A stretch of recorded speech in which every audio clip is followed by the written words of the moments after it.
All right, Chucklefucks. Let me tell you the story of Ellie Badge. Ellie Badge was a simple housewife, living the idyllic life in the beyond, with a husband so sickeningly perfect that when he sung, his clothes would dance with him. She could have spent forever here, but forever exists for none of us. And one day, Ellie's perfect husband was tragically taken from her. Suspecting foul play, Ellie knew she had to rise up.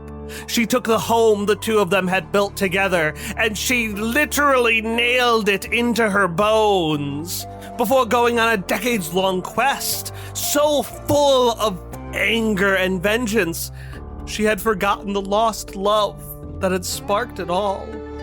Until one day, Ellie met a princess from a faraway land, one that didn't replace the hole her husband had left, but sprung new love that she never thought could blossom. With this power, Ellie was able to move on, to build, to fight, and to stop a really rad world-ending cloud of spiders. Like, it's bad, but, kind of, cool. It was a big cloud of... Anyways, Ellie was a lover. She was a fighter. She was a hero. But above all that, she was my grandmother. The brunette teenage girl who had been so boisterously presenting on her makeshift stage suddenly broke down in tears.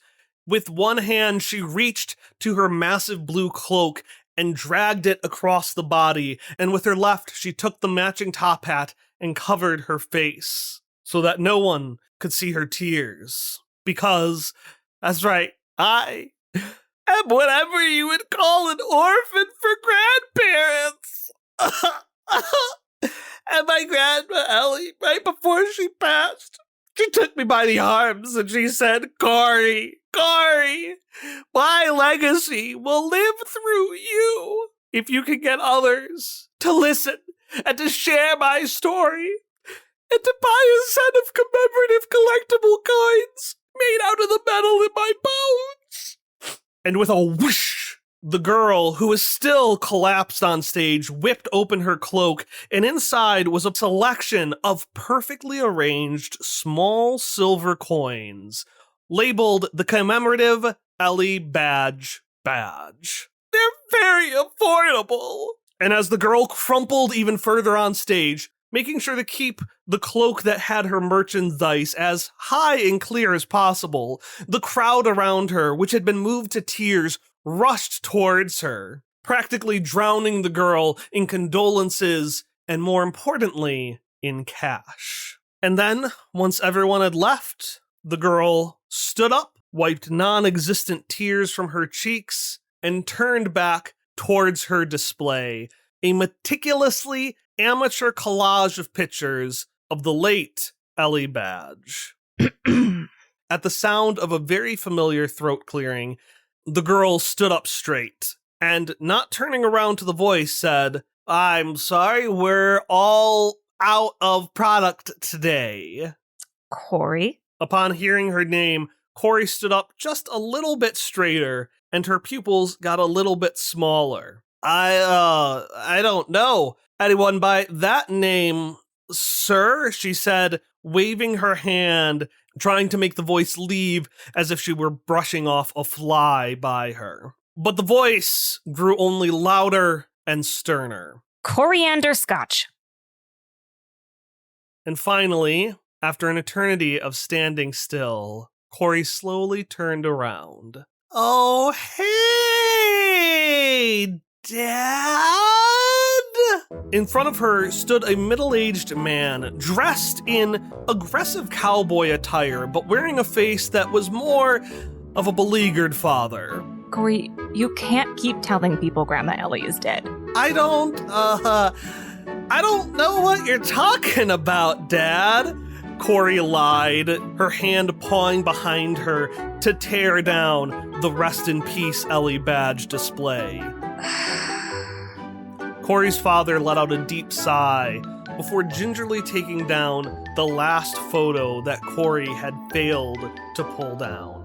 Corey, you have 2 grandmothers, and they're both fine. Corey defiantly stared at her father, took the photo that he had taken down, put it back up, and then took it down herself before saying, "Well, do you know where they are right now?" No, I don't, Corey, because Grandma Ellie and Ray said they couldn't make your sister's boost ball game, so they're off doing something. But you said you would be there, and you're here, which isn't there.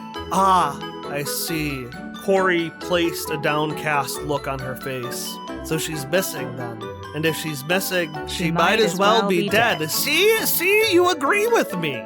No, what? I've just heard this excuse so many times I can repeat it word for word. Corey's father let out another sigh, although this one was filled with more sadness than frustration. Corey, it's your sister's last boost ball game before regionals. Don't you want to be there for them?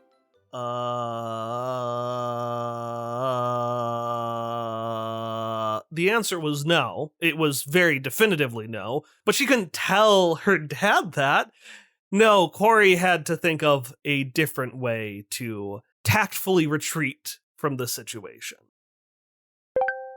It seems like the easiest solution would be for Corey to just attend her sister's boost ball game.